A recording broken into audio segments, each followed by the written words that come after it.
Hello, beautiful souls, and welcome back to the podcast. I normally share edits from live streams, but in this season, I'm feeling the call to simply turn on the camera and the microphone and record. And so this is the first in this variation of the podcast where I'm just honoring the flow as always. This morning I'm feeling drawn to share with you something that has been very resonant lately. And I want to introduce this concept from this reading this morning from Ladder to the Light by Steven Charleston. He's an indigenous elder, and I've been very inspired by his writings over the last year or two. And this piece is called One Drop of Hope. Free your spirit from fear, for that sad, old paper tiger is swept away before the rush of wind from the breath of life. What makes us whole is far more powerful than what seeks to divide us. One drop of hope can water a desert. One glimpse of vision can heal the blindness of thousands. Within you are all the great gifts of the sacred, the renewing force of your own faith, the strength of peace you alone can release. What can stand against you? What can stop you? Nothing, cry the angels as they gather beside you, their bright eyes flashing with celestial joy. Free your spirit from fear, for eternity was the ground from which you were made, and love unending is the fire within your soul. Love unending is the fire within your soul. How potent and resonant. One drop of hope. Lately I've been fairly busy. This last year was wonderfully busy. And in the midst of all of the busyness, I found myself going from one thing to the next and getting connected in my practice in between.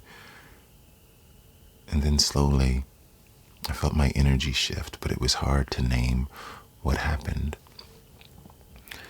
And I realized that my state of being had shifted into feeling victim to things that were happening in my life. A state that I haven't felt in a long time. But it is a dance that we all return to at some point. And so it wasn't until recently someone asked me about my light, and I remembered. My whole energy shifted. And I remembered beautiful moments in meditation along the way. Moments where I had the greatest hope. Moments where I was going through great difficulty, but there was a clarity within that couldn't be shaken. And that clarity was, if this is the moment where everything in my life crumbles, I want to get to the root of my issues within me and pull everything up by the roots so that the rest of my life will be built on a stronger foundation and be amazing.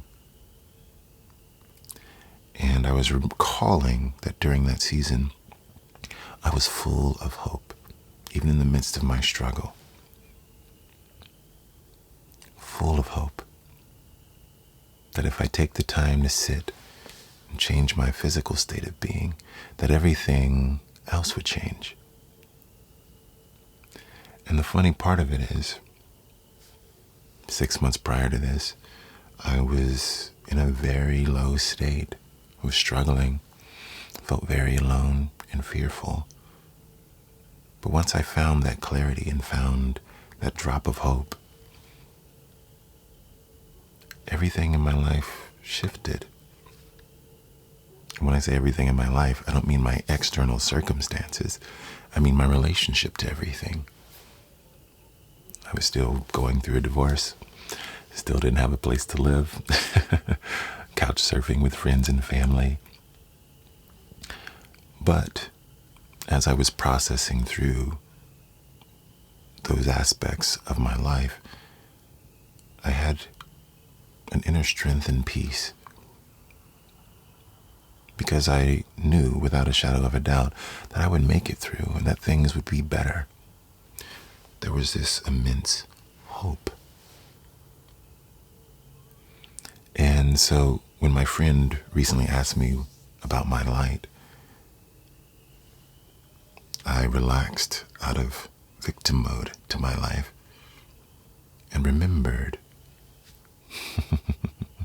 the power of my inner light. And all of my energy shifted back into alignment with hope. Remembering that no matter what happens, no matter the uncertainty, no matter the unknown, there's always the power of hope that frees you from the fear and the illusions. Because at the end of the day, you can always make another decision. I know I have the capacity and power and will to evolve and shift and make things work as life shifts. But if I'm in a state of fear, then I'm only making myself more miserable in the moment. So when I connect to my breath, I remember my inner light. I remember my capacity for growth. And I remember that I get to decide how I experience every facet of my existence. Albeit many times we can forget that. And we decide unconsciously because we've forgotten. So I want to remind you to choose hope. How can you view your life, whatever's happening right now, with all of the uncertainty that is inevitable, because that's a big part of our lives? How can you shift from coping or feeling like a victim to your experience back into realignment with hope? But not just hope that it'll get better because of this external circumstance or that one, but because of your vision, because of your action, because of your aligned co-creation with all that is happening in the world. How are you a part of the change? And what's interesting, many times we don't realize that we are a big catalyst for everything that happens in our world, in our personal worlds. The energy we show up with speaks volumes over the words that are said. How many times has someone told you they're feeling fine and their energy is not saying they're feeling fine? Right? You can tell they're tired or overwhelmed or something's bothering them even if you don't know exactly what it is. Right? We speak many languages, and the body language and the energy language, just sensing, speaks volumes. So whatever you're experiencing in your life right now, take a moment to return to hope. Visionary hope. What is the highest vision for your life? It doesn't have to be external. I think one of the most profound shifts for me was when I envisioned how I wanted to feel in every aspect of my life. How do I want to feel in every aspect of my life, of my existence? I'm getting chills thinking about it. Because I realize that I can feel amazing, ecstatic, in love with every aspect of life. as I make my coffee or tea in the morning, as I walk the land, just enjoy some fresh air, or as I sit here and share with you. But that takes some practice. It takes some understanding of who we are and what's really happening. And that path is usually through meditation and isolation and being able to enjoy your own company. This is why I'm always advocating for meditation. I know many people will share with me, I would love to meditate, but I just can't get comfortable. Someone even said they feel like they want to crawl out of their skin, right? Because they're so uncomfortable.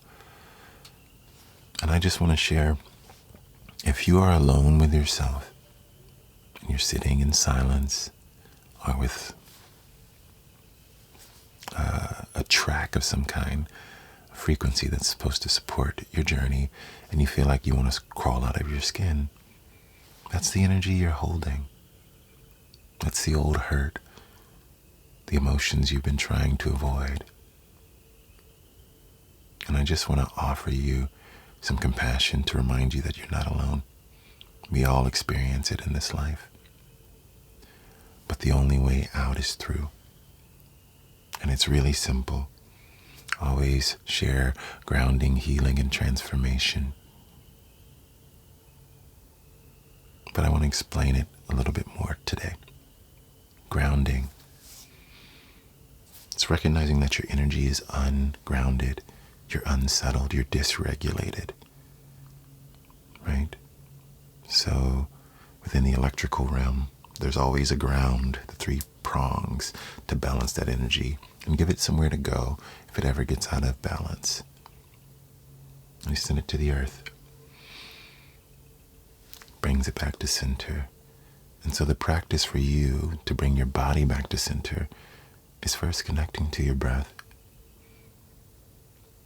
Whatever your natural inhale is and your natural exhale, witnessing it. And the interesting thing is, as you turn your attention toward the breath, things shift. Right? You notice how you're breathing a little differently, and then you can tune into your body. Notice any feelings or sensations of tension, ease, strength or tenderness, and everything in between. And as you do, maybe you're focusing on your feet or your toes or hands, and you realize, and you breathe and you stay conscious, and things shift. This is grounding your energy, because ultimately it's about your awareness. And when your state is unconsciously trying to resist other things that are happening in your mind or in your emotional realm or in your body, of course you want to crawl out of your skin. That's literally resistance. But when you're present to it and you create space for it, now it has a channel to realign with center, grounding, emotional regulation. And then the healing aspect, once your body's grounded, physical body, you can tend to your emotional body, which is the big one for all of us, because no one wants to feel sad or bad ever, understandably. However, taking time to be with it in its fullness, right? The healing is about our capacity to hold our suffering. So when you stay present to whatever's happening within you, and you honor it with compassion and grace, now that too starts to subside, because you stop resisting your old stories, right?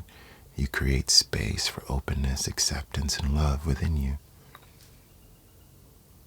And what you don't realize is, as you're able to sit with your suffering, you're changing your state of being. You consciously are changing your state of being through hope, by being present. The hope that I don't have to cope and run away or drink or smoke or whatever other thing you might do, but that I have within me everything I need to be with, process, and free myself from this hurt. And you do it simply by presence, just like you would hold a friend as they're suffering or going through a difficult season, or your child, or your parent or loved one. You learn to do the same for yourself, to meet your own needs. Hope. And it takes some time, but over time your energy shifts. Your baseline shifts, because all of that unbalanced trauma, those old stories that aren't serving you well, the victim consciousness to everything, has now transformed into recognizing that each story offers you an opportunity. And the simple truth is, it offers you an opportunity to be more of who you aspire to be, whatever your highest vision is for your state of being in all aspects of life. To have happiness created from the inside, a joy, a strength, a freedom, versus I need this thing or that thing to be happy or safe or free. You learn how to cultivate it within by expanding your capacity for healing through presence to those big emotions or triggers, and being able to ground them by being curious to those spaces, asking good questions. My favorite question to ask if I know that I'm suffering over something is, what is that about? I'm upset with this parent about something. What is that about? Is that really about what they did, or is it about stories I'm telling myself about me? The need for external validation. Seeing myself as greater or lesser than others, playing the comparison games. And then I get a response to that. Then I ask, what is that about? Where did that originate? And as you do, it brings up different layers of energy and emotion, and you get to sit with along the way. And you find new answers, but it takes presence consistently. And at the same time, you're cultivating presence to the present moment. You're cultivating authenticity in the fullest definition, the fullest meaning of the word. Many of us think authenticity just means I speak my mind when I want and I don't care what other people think. When really it's about being present to the fullness of your humanity. Also your sorrow, also your pain. And it's not for lack of consideration of others either. It doesn't give you a license to be rude. But rather, it gives you the opportunity to embody the fullness of who you are, all of your emotions, all of your desires, everything you want to bring into the world, while also dancing dynamically with deep presence to the circumstances around you, whether you're in a work environment, a romantic context, or familial, or friendship, and learning how to communicate well, right? And this takes a lot of thoughtfulness, a lot of presence, and a lot of earnest seeking. And this brings me finally to transformation, right? After we grounded our physical body, created space for healing, holding space for our suffering, our emotional body. Now we get into the thoughts, the stories we tell about our lives and others that begin to transform. As you understand about yourself, that the reason I'm suffering is the stories I'm telling about myself or about the other, and you learn how to tell more empowering stories. Realizing that, this person's on their human journey. And what they did was about them. And how I experienced it is about me. you then begin to bring that same energy to relationships, and you have a greater capacity for others because you don't see them as separate. You see us all as one. You understand that we are all connected in this way. And you recognize that what they're experiencing is about their narratives, and you hold space for that narrative in a new way. And there's a deep gift you can offer yourself in the world as you honor this visionary hope. This gift of visionary hope. Realizing that the vision you hold within you is what you create in the world. It's what you see in the world. And so again, getting back to the vision of, how do I want to feel as I experience every facet of my life? Whether I'm experiencing a moment of victory and celebration, or I'm holding space for a friend who's grieving. We get to decide, but we have to cultivate the capacity, and that's through grounding, being present to the body, and letting go, regulating, healing, opening the heart, and getting clear on those stories and being able to hold that suffering in a new way. And transformation, transforming our thoughts and the way that we approach things in life from a state of being, love, a state of being in our authentic nature, a state of being open and truly present that allows us to have new behaviors, which create new emotional experiences, which transforms everything we thought we knew about ourselves. Because within this experience of being human, ultimately what manifests in our world as who we are and how we show up is simply founded on the conditions around us, right? Conditions for brokenness and hurt, right, consist of not being seen or heard. Maybe that happened in your family growing up, or with a parent or someone else who was responsible for you as a child. But now as adults, we can change those conditions and see and hear ourselves. And then we remember our worthiness, our wholeness, and we get to shift the ways that we show up in the world.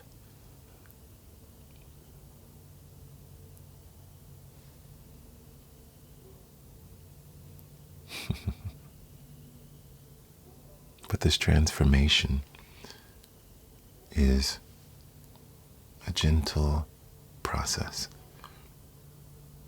And I share that, a gentle, natural, paced process.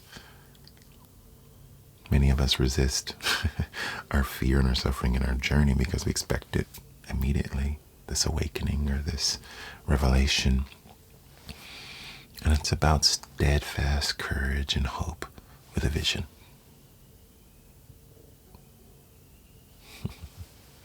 So as I let you go, I want to challenge you to tune in to your vision. Do you have one? If not, take some time and journal, meditate, or just put it out in the ether as you move through your busy day. And you can ask your intuition, your heart, your guides, whatever you lean to.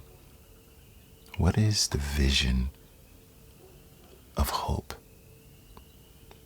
that I long to hold and manifest? What is the state of being I want to have as I experience every facet of my life? And when you ask those kinds of questions, everything changes.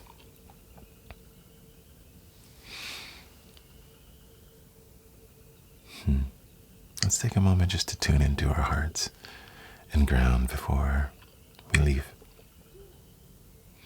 Get comfortable wherever you are. Allow your eyes to gently close. Place one hand over heart center. Just tune into your emotional state. Is there angst, worry, fear, resistance, joy, compassion, happiness, or paradoxical mixture?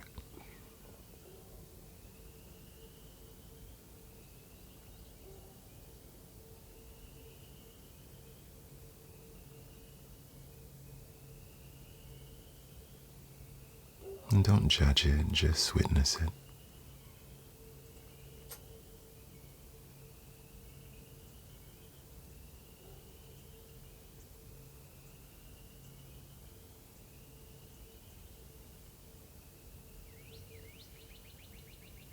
And now, breathing in, allow your heart to open. And as you exhale, soften into a state of receptivity. And we're going to ask the heart, our intuition, our inner wisdom, one question. Without answering from the ego, we simply listen and hold the space. And the question is, dear heart, what is the vision of hope that you are holding for my life? Again, the question is, dear heart, what is the vision of hope that you are holding for my life?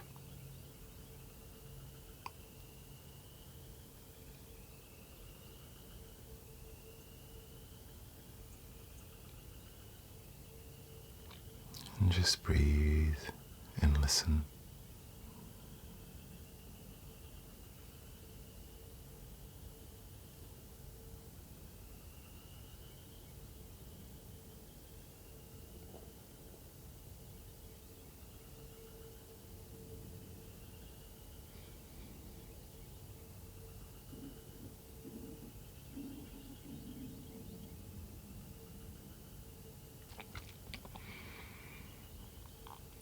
And sometimes the answers are clear, sometimes they're unclear.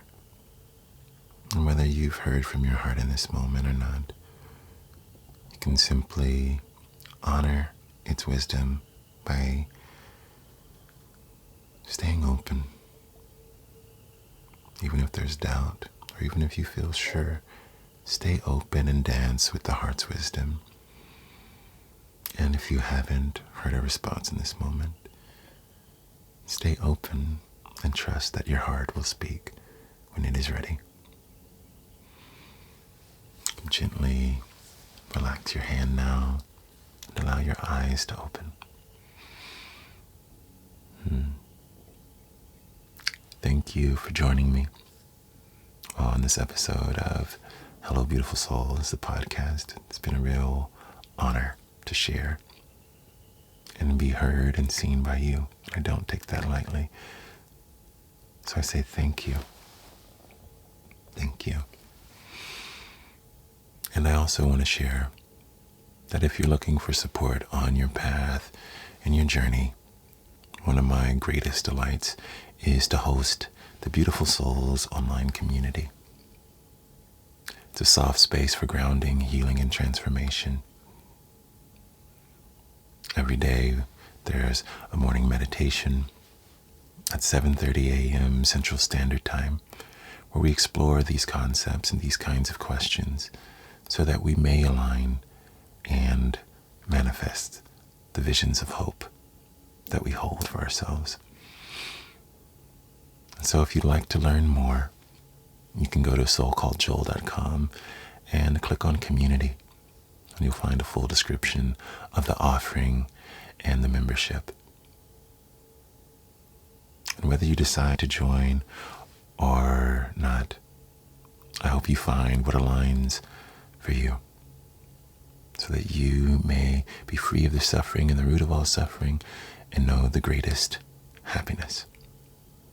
Be well, beautiful souls. Much love and light. Peace.